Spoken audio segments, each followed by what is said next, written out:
Hi, I'm Ashley. And I'm Jonathan, and we're Tiny Shiny Home. Our family is building an off-grid homestead from the ground up.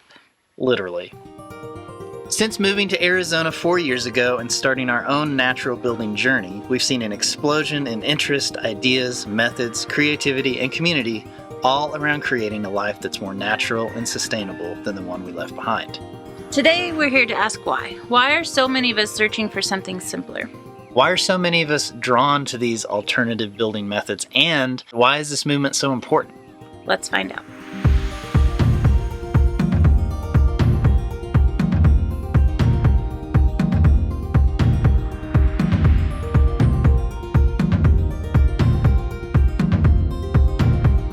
First, let's talk about how we got here. Because historically, when we used to build stuff, we relied on the local environment and its resources.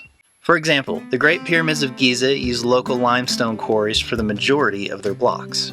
Early construction of the Great Wall of China were made using local rammed earth, with some parts still standing today. The Pont du Gard brought in over 50 tons of rock from a nearby quarry, and the Temple of Petra is literally carved out of a mountain. Pretend we inserted the Indiana Jones theme song here, and YouTube didn't smack us down for copyright infringement. As we moved to the industrial age, all of this started to change. Coal mining gave way to the steam engine, which allowed locomotives and steamboats to transport building materials quickly over long distances. A company that made 2x4s locally could now ship them anywhere, which meant production needed to increase, which meant factories and trade routes and infrastructure and building codes, now that everybody could get the same 2x4 to build with. And at the time, it wasn't a bad thing. No, I mean, the progress made during the Industrial Revolution drastically increased our quality of life. We got electricity and modern medicine and running water. We more than doubled our lifespans since the 1700s. That's a lot. That's a lot of lifespan. That's a good thing. But however good those intentions were all those years ago, the industry has started to reach a scale that's tipping back in the other direction.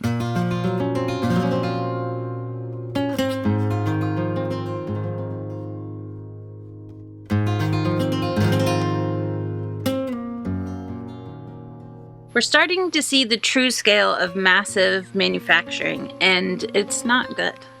The construction industry accounts for nearly 40% of worldwide energy usage, 23% of air pollution, 50% of climatic change, 40% of drinking water pollution, and 50% of landfill waste. That's just what it takes to build the buildings.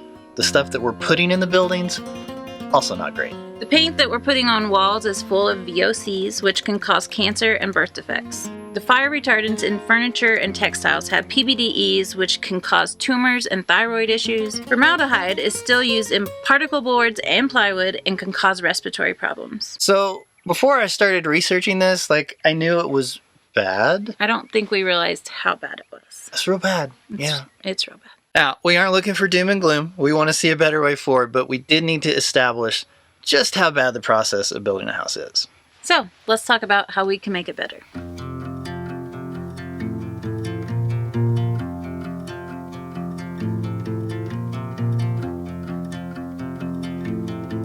The average cost to build a house in Arizona in 2024 is anywhere from $300,000 to $600,000. I don't know about you, but we don't have that kind of money laying around.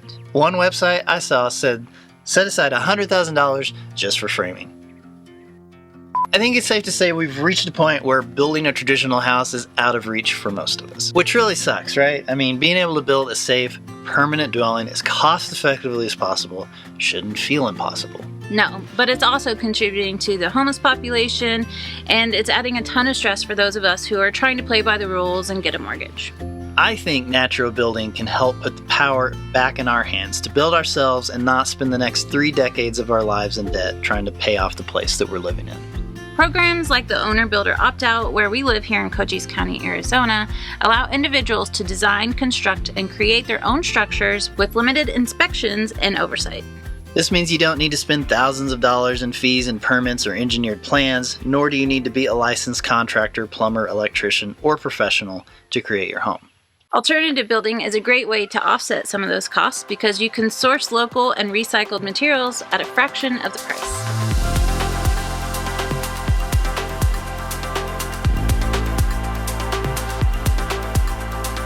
We said earlier that the construction of our houses and businesses account for about 40% of worldwide energy usage, but we also have to live and work in them, and that takes another 25%. So between the two, we're looking at over half of our worldwide energy usage coming from these buildings. Whoa.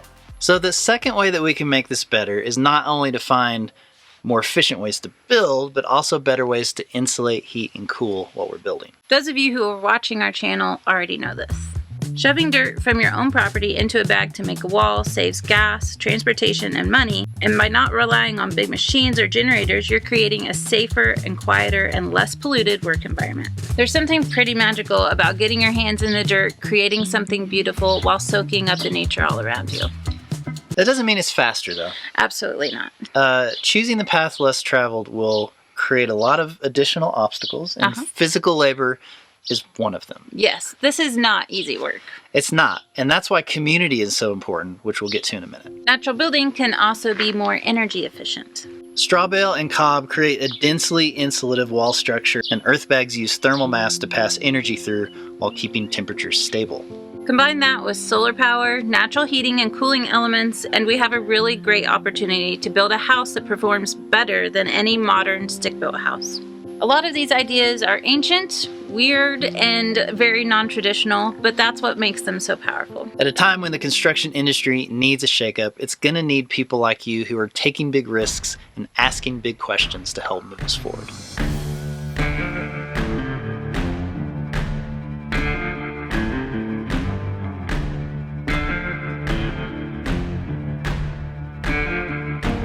How else can natural buildings be better than traditional builds? How about earthquakes and fire resistance? Earthbag buildings, especially domes with barbed wire reinforcement, have been shown to hold up remarkably well to seismic activity.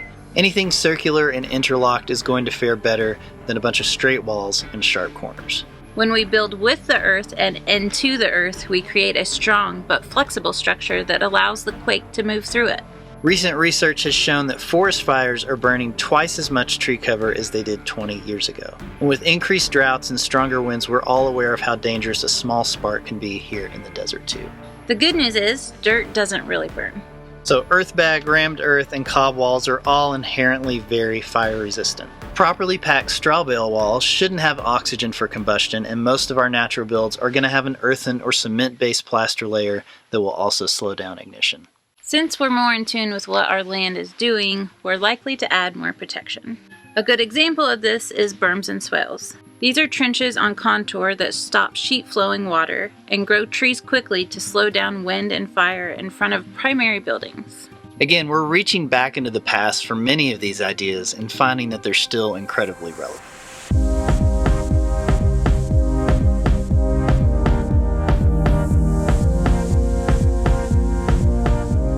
Speaking of the past, natural buildings have been proven to be resilient to time as well. Did you know that over 175 of UNESCO's World Heritage Sites are made of dirt? No. Here's a few examples. The Grand Mosque was built in 1907, and it remains one of the largest mud brick buildings in the world. Like we mentioned earlier, parts of the Great Wall of China have several kilometers built with earth when stone wasn't available, and these sections are nearly 2,500 years old. Here in the U.S., Mesa Verde is home of the Cliff Palace, an incredible cliff dwelling made of local sandstone rocks, mortar, and wooden beams that are over 800 years old. Taos Pueblo features sun-dried bricks making up walls several feet thick, timber roofs packed with more dirt, and thin washes of white earthen exterior. It's believed to have been built between 1000 and 1450 AD. Hey, babe. Yeah. It's a long time ago. It's a long time ago. And Bandelier National Monument remains one of the coolest places we've ever visited, with caveats carved out of the volcanic cliffs that are over 800 years old. I want to live in a cliff. Yeah, I mean, that's some serious natural building. I would totally live there. Can we go get some volcanic cliffs? Can we? And carve some caveats out of them? Sell it all and go find a cliff. Modern stick-built homes today are estimated to last 30 to 70 years. And I don't know about you, but that's not what we want here on our homestead. We want to build something that's going to last generations. Yes, it does take longer to build this way. But when you put it up against something that costs 10 times as much and barely lasts a single lifetime, I mean, that's what we're fighting against, right? Natural building is opening the door to change all of that. And who knows, maybe one day our buildings will be national monuments. Could be, like 300-400 years from now, Yeah, maybe. it'll still be there. It will.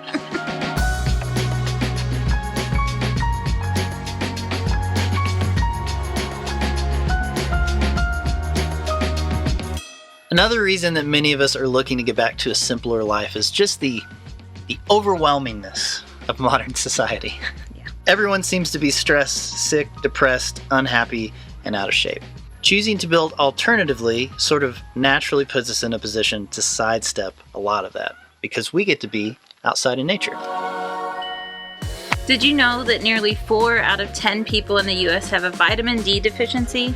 And did you know that vitamin D affects everything in your body from bone and joint pain to muscle cramps and tiredness and depression?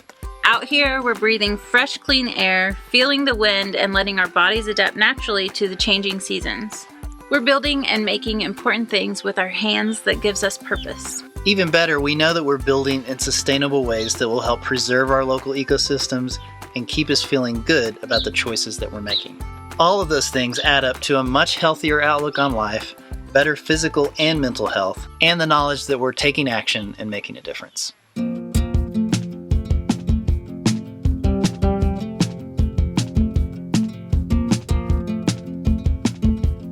Traditional building requires a ton of math and rules and sameness. Yep, and all of those things that we don't like.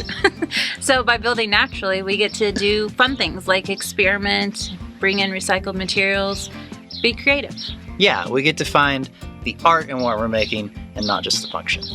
Whether that's designing an entire space specifically for how you want to use it or experimenting with recycled bottles to create something beautiful and unexpected, the wonderful thing about all of this is that while there are plenty of people that have gone before us and shared their wisdom, there's also still plenty of room to take that, remix it, and call it our own. We aren't working with a large crew on a tight timeline and focused on squeezing every bit of profit out of a build. So we get to sweat the details, make our own art, and handcraft something personal and special. This is increasingly being lost, that a human touches the thing they're making with purpose, intent, and meaning. Natural building is always going to make sure we're getting our hands dirty.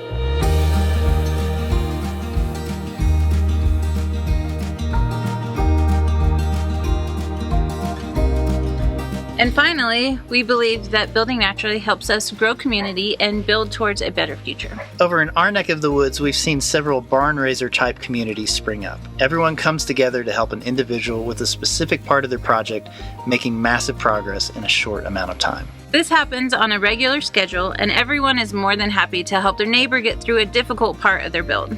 There's a shared sense of knowledge and community that just isn't available in a suburban neighborhood because we're all working towards the same goal. And we've been lucky enough to find community here online. As we've shared our journey on YouTube, we've not only seen really nice people show up in our comments, but also people have physically come to our property, and we've taught them how to build naturally, and they've taken it back to their own communities, which is really cool. Full circle.